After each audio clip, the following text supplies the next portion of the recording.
এ বিষয়ে বিস্তারিত জানতে বাঁশখালী বাহারছড়া সমুদ্র সৈকতে আছেন রিপোর্টার শফিকুল আলম। সরাসরি যাচ্ছে তার কাছে। বিএনপির জন্য আসলে উর্বর ভূমি বলা হয়ে থাকে চট্টগ্রামকে, কারণ বিএনপির একটি টান রয়েছে।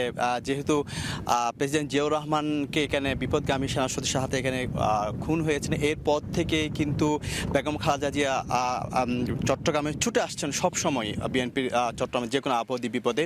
এবং এখানে ভোটের রাজনীতি কিন্তু গুরুত্বপূর্ণ চট্টগ্রাম, কারণ এবার নির্বাচনে কিন্তু 16টি আসনের মধ্যে 14টি আসন কিন্তু বিএনপির দখলে ছিল।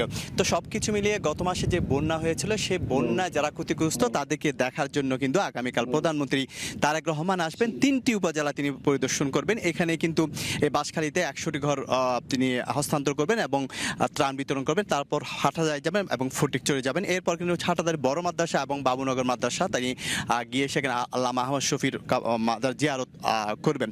তো সবকিছু মিলে যেটি বলা যায়, কিছুক্ষণ আগেও কিন্তু এখানে ত্রাণ ব্যবস্থাপনা ও দুর্যোগ মন্ত্রী আহসানুল হাবিব দুলু তিনি এসেছেন এবং তিনি এসে বলছেন আসলে তারেক রহমানের নির্দেশনা রয়েছে যে এখানে ত্রাণের যতটুকু প্রয়োজন সবকিছু দেওয়ার জন্য, এবং তার মন্ত্রণালয় থেকে বরাদ্দ দেওয়া হয়েছে বলে তিনি জানিয়েছেন।